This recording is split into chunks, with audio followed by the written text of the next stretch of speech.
সুপ্রিয় শিক্ষার্থীরা, আজকে আমরা আর একটা উপদেশ দেব তোমাদের, শুধু শিক্ষার্থীদের জন্য বলছি এবং শিক্ষকদের জন্যও কিন্তু একটা উপদেশ, যে এপিজে আব্দুল কালাম স্যারের শিক্ষক রামকৃষ্ণ আয়ার, এই রামকৃষ্ণ আয়ার একদিন গণিত পড়াচ্ছিলেন যে ক্লাসে, সেই ক্লাসে এপিজে আব্দুল কালাম ভুল করে ঢুকে পড়ে। তারপরে তিনি ওই আব্দুল কালামকে ডেকে একটা বেতের আঘাত দিয়েছিলেন এবং প্রচণ্ড বাড়ি খেয়েছিলেন। সেই বাড়ি খেয়েই কিন্তু তিনি এপিজে আব্দুল কালাম তিনি কিন্তু খুব কষ্ট পেয়ে আপনার শিক্ষক বানান। Your pain is your dream, your pain is your teacher.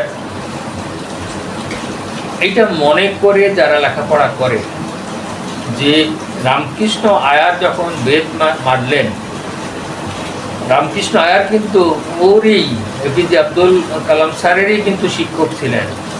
পরে যখন আব্দুল কালাম স্যার 100 পেয়ে গেলেন অঙ্ক শাস্ত্রে, তখন তিনি বললেন, আমি যাকেই এই বেতের আঘাত দিয়েছি সেই কিন্তু বড় কিছু হতে পেরেছে।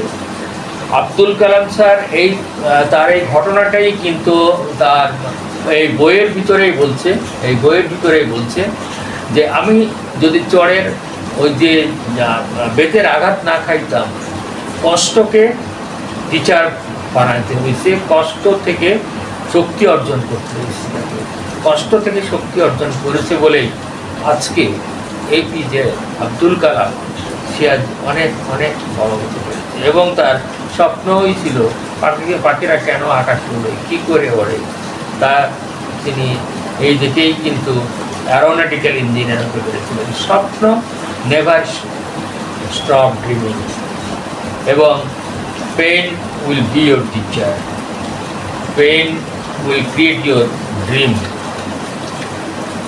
যে শিক্ষক তোমাকে মারবে তাকে আশীর্বাদ করবা, কিন্তু কখনোই ঘৃণা করবা না। তার মারটাই অনেক সময় আশীর্বাদ হয়ে যায়, যেভাবে হয়েছিল এপিজে আব্দুল কালাম। সবাইকে ধন্যবাদ।